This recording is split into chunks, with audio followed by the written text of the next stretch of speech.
हम सब लोगों ने वो कहानी तो सुनी ही होगी जो एक फ़कीर के संबंध में है। वह राजा के पास जाता है और उनसे कहता है कि मैं एक छोटा सा पात्र लेकर के आया हूँ, आप मेरा यह पात्र भर दीजिए। राजा आश्चर्यचकित होता है। वो कहता है कि तुम राजा के द्वार पर आए हो और राजा के द्वार पर आकर के तुम एक छोटे से पात्र को भरने की आकांक्षा रखते हो, यह शोभा नहीं देता। फ़कीर कहता है कि ठीक है, आप बस इसे भर दें। तो उसने राजा ने कहा कि अब फिर तुम्हारे इस छोटे से पात्र को क्या अनाज से भरना, इसको मैं हीरे मोतियों से भरवा देता हूँ। फ़कीर ने कहा जैसी आपकी मौज। राजा ने उस छोटे से पात्र में हीरे मोती डलवाए, लेकिन राजा तब ठगा रह गया जब उसमें हीरे पड़े तो, लेकिन वे सारे के सारे हीरे गायब हो गए। राजा को भी बड़ा बुरा लगा, उसके भी अहंकार को ठेस लगी। उसने कहा अच्छा ठीक है, अब मैं तुम्हारा पात्र भर करके ही दम लूँगा। उसने खजाने का मुंह खुलवा दिया और उस छोटे से पात्र में हीरे मोती भरे जाने लगे। खजाना खाली हो गया। सोना चांदी, जो भी कीमती वस्त्र थे, सब कुछ उसमें डाले जाने लगे, लेकिन जैसे ही उसमें जो भी कुछ पड़ता वह सब खाली हो जाता था। फिर राजा ने अनाज डलवाना शुरू किया।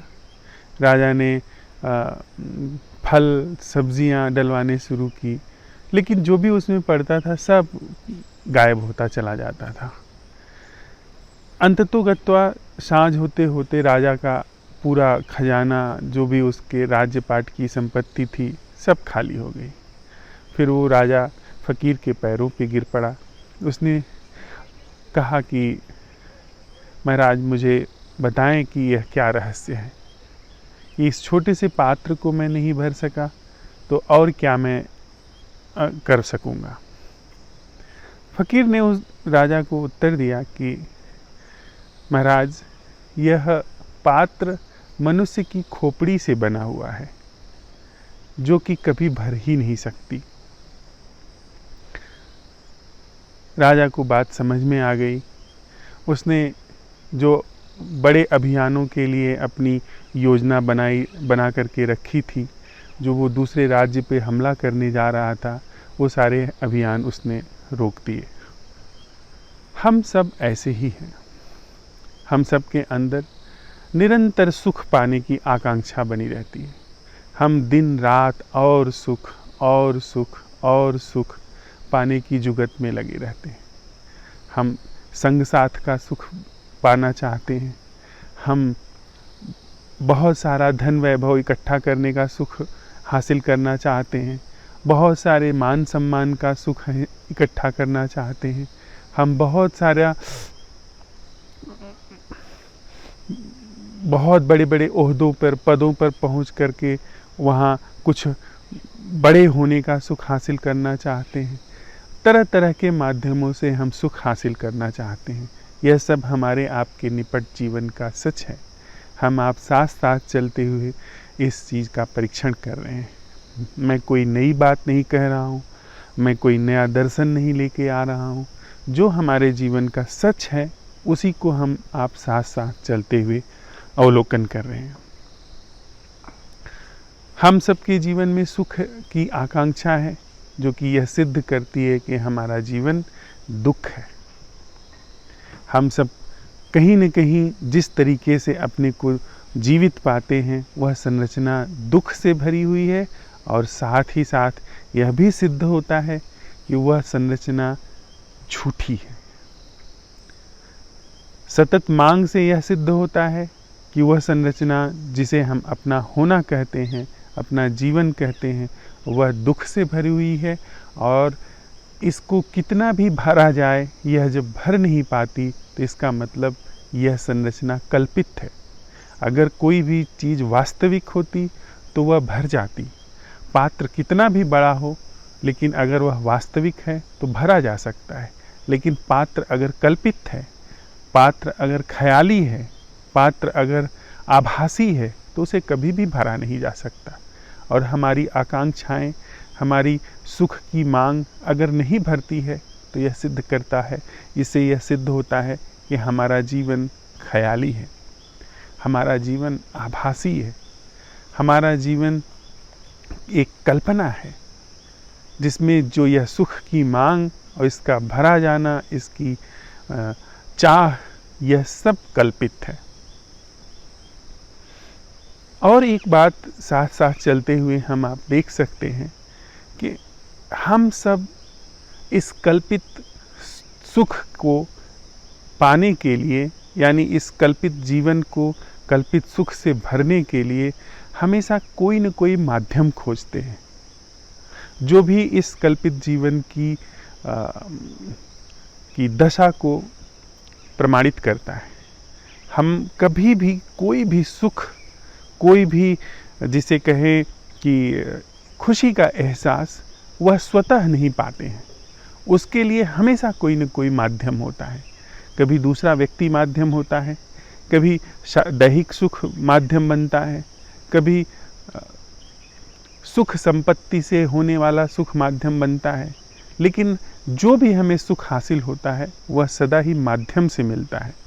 कोई ऐसा सुख नहीं होता है जैसे कि एक फूल का खिलना, जैसे कि आकाश का बादलों से भर जाना, जैसे पहाड़ों का सफ़ेद बर्फ से ढक जाना। ऐसा सुख हमारे जीवन में नहीं होता है, जो कि सहज हो, जो कि अटूट हो, जो कि निःप्रयास हो। ऐसा सुख नहीं होता। हमारे सारे सुख प्रयास से आते हैं, सारे सुख माध्यमों से आते हैं, सारे सुख, यह इन सुखों की मांग यह सिद्ध करती है कि हमारा जीवन दुख है। साथ ही साथ यह भी बात हमारे हाथ में आती है, साथ साथ अवलोकन करते हुए, कि यह सारे सुखों की मांग कल्पित है, मायावी है, क्योंकि कितना भी इसको भरा जाए हम कभी भी इसे भरने में सक्षम नहीं हो पाते हैं। जो सामर्थ्यवान हो गए, बल के आधार पे, ताकत के आधार पे, तलवार के जोर पे, उन्होंने दुनिया की सारी स्त्रियां अपने हरम में इकट्ठी कर ली। सारी सुंदर स्त्रियां जहां तक पहुंच सकते थे उन्होंने अपने हरम में इकट्ठी कर ली। दुनिया में जो भी मूल्यवान वस्तु थी उसे अपने खजाने में उन्होंने जुटा लिया। उन सारी चीज़ों के माध्यम से वे सुख हासिल करना चाहते थे। वे बड़े बड़े राजा, शहंशाह, नवाब, सम्राट, जो भी हों, वो इसके माध्यम से सुख हासिल करना चाहते थे। और इतिहास गवाह है कि बड़े से बड़े राजा वे दुख से पीड़ित होकर के मरे। औरंगजेब जैसा शहंशाह वह औरंगाबाद के एक छोटे से गांव में रोता हुआ मरा, और उसने अपनी प्रार्थनाओं में ऐसा कहा है, जो संस्मरणों में उसके लिखा गया है, जीवनी में लिखा गया है, कि वह अंतिम समय में पश्चाताप कर रहा था जो भी उसने जीवन में किया था। हम लोग साथ साथ चलते हुए आगे बढ़ रहे हैं कि कितना भी कुछ किया जाए यह पात्र भर नहीं पाता है जिसमें सुख की आकांक्षा छिपी हुई है। हमारा जीवन मनुष्य के रूप में बुरी तरह से छला जाता है, बुरी तरह से हम सब लोग ठगे जाते हैं इस सुख की मांग में, सुख को भरने के लिए।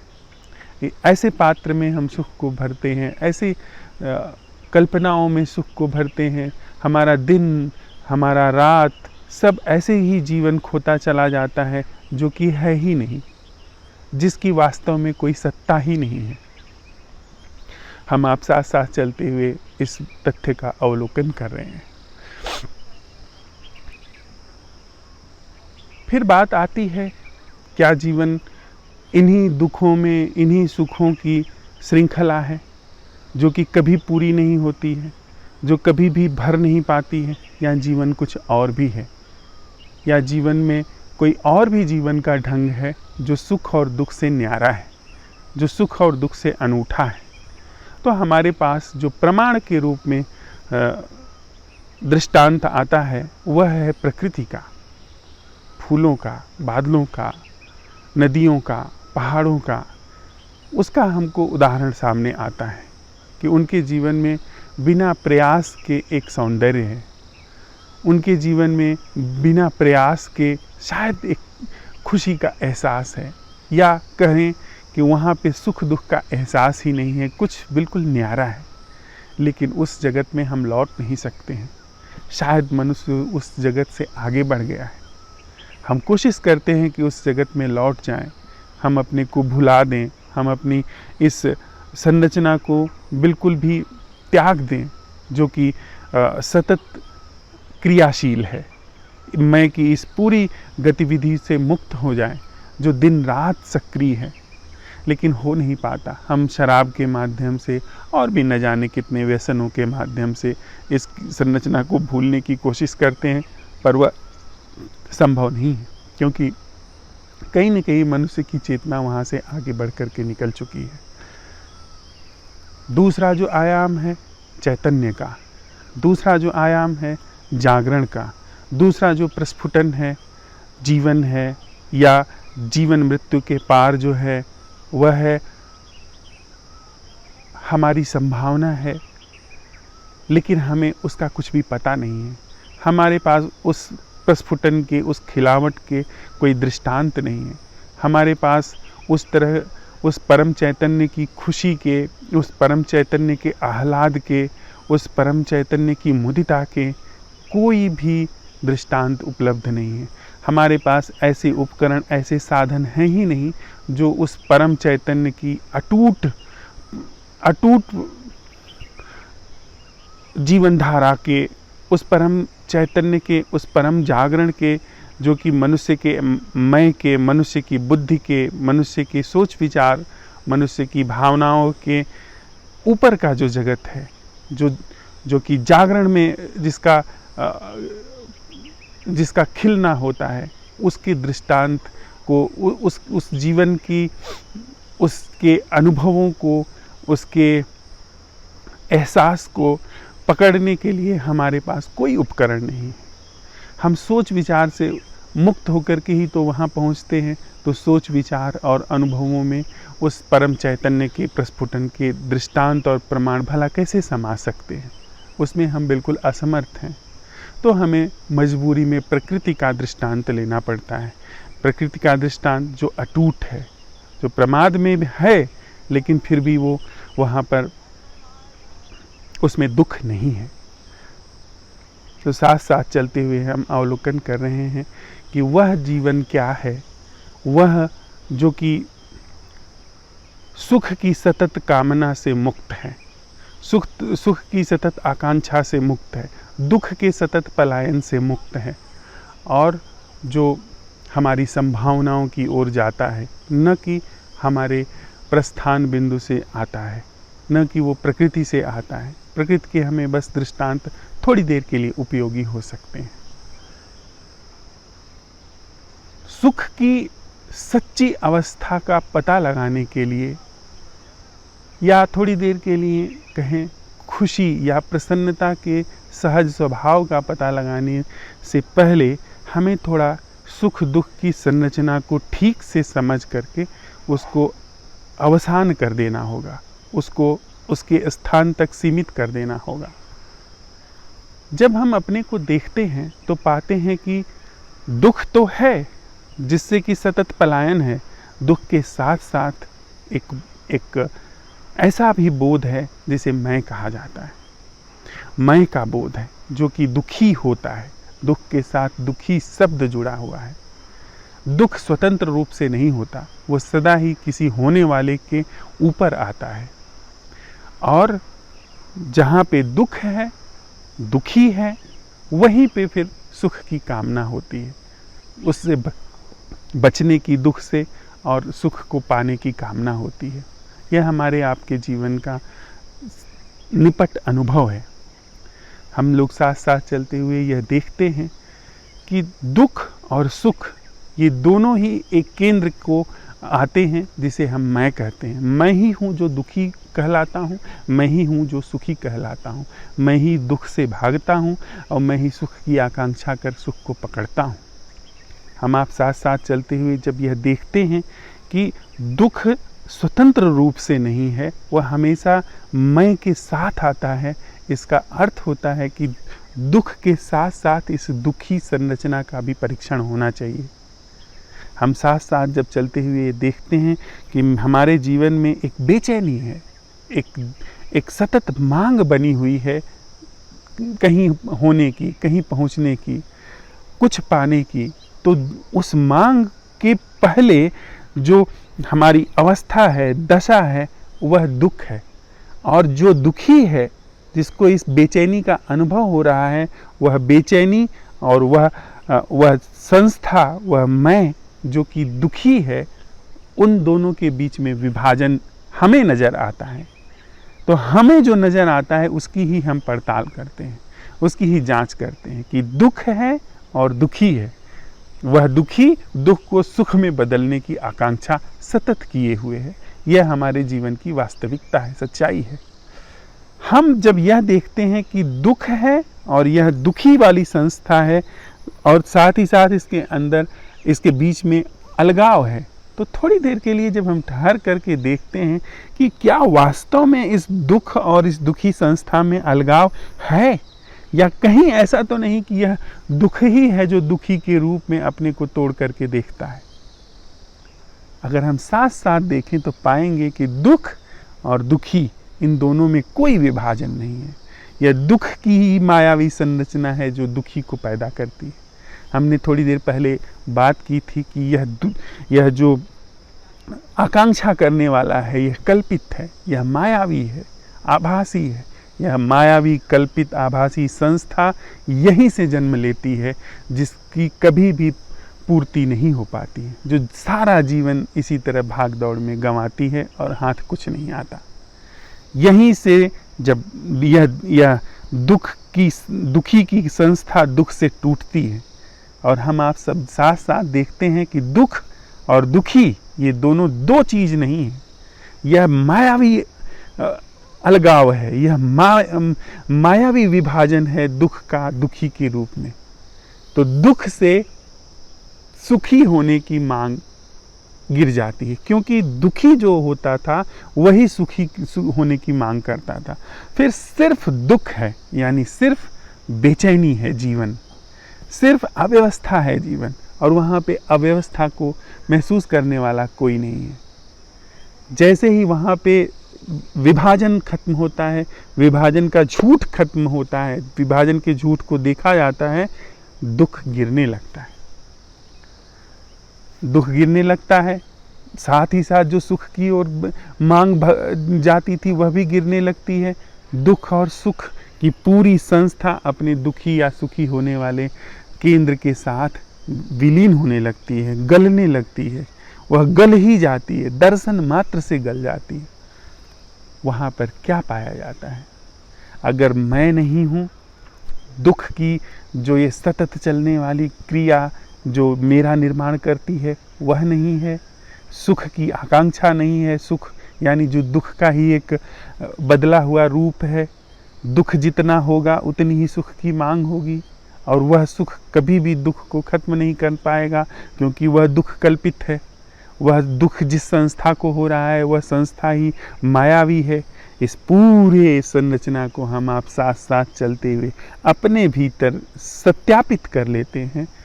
वहाँ पे दुख और सुख की संरचना का अवसान हो जाता है, सिर्फ और सिर्फ वहाँ पे जागरण शेष है। ऐसा जागरण जिसमें जागने वाला अलग नहीं है, और वह जागरण अपने आप में आनंद स्वरूप है। वह जागरण किसी भी माध्यम पर निर्भर नहीं है। सुख और दुख के माध्यम है। सुख के लिए मुझे किसी न किसी को माध्यम बनाना पड़ेगा। अगर मैं पुरुष हूँ, स्त्री को माध्यम बनाना पड़ेगा। स्त्री हूँ, पुरुष को माध्यम बनाना पड़ेगा। मैं अगर दीन दरिद्र हूँ तो मुझे धन को और पद को माध्यम बनाना पड़ेगा, तब जाकर के मुझे तथाकथित रूप से सुख मिलेगा। और वह सुख जैसे ही मुझे मिल जाएगा, मुझे और आगे के सुख की कामना हो जाएगी। जिस पद पर पहुंच जाऊंगा उससे आगे के पद की आकांक्षा करने लगूंगा। यह सब हम जानते ही हैं, ये सब हम समझते ही हैं, बस हम साथ साथ इसका फिर से अवलोकन कर रहे हैं, इसका हम पुनरावलोकन कर रहे हैं। तो जैसे ही यह संस्था गल के गिरती है, वैसे ही वहाँ पर होश है, जागरण है, और उस जागरण का अपना प्रस्फुटन है। उस वहाँ पे कोई जागने वाला नहीं है, वहाँ पे चैतन्य का, होश का विस्तार है, जो कि हमारी सीमाओं से परे है, हमारे बोध की, हमारे महसूस करने की, हमारे सोचने समझने की सीमाओं में नहीं आता है। हमें बस इतना एहसास हो सकता है, जो कि निषेधात्मक है, कि हमें दुख की संस्था का पता नहीं चलेगा, दुखी होने वाली उस मय संस्था का हमको बोध नहीं होगा। हमारे जीवन से सुख की आकांक्षाएं गिर जाएंगी, हमारे जीवन से यह दिन रात चलने वाली होड़ समाप्त हो जाएगी, लेकिन हमें उस खिलावट के, उसके प्रस्फुटन के होने का कभी भी पता नहीं चलेगा, क्योंकि वह संस्था गिर गई जिसको पता चलता था। उस संस्था के गिरने के बाद ही तो इस चैतन्य का आविर्भाव हुआ है, इस चैतन्य का प्रस्फुटन पता चलना शुरू हुआ है। तो हमने आपने साथ साथ चलते हुए जो सुख की मांग है, सुख की आकांक्षा है, उसके स्वरूप को देखा, उसके स्वरूप के साथ साथ दुख के स्वरूप को देखा, इन दोनों के बीच में सुखी और दुखी होने वाली संस्था को समझा, और समझ के साथ ही इस पूरी संस्था का अवसान करते हुए हम आप साथ साथ चलते हुए वहाँ पे सिर्फ होशपूर्ण हैं। वह सारी ऊर्जा जो सुख दुख और सुख दुख से निर्मित मय संस्था में व्यय होती थी, वह सारी ऊर्जा वहाँ पे विद्यमान है।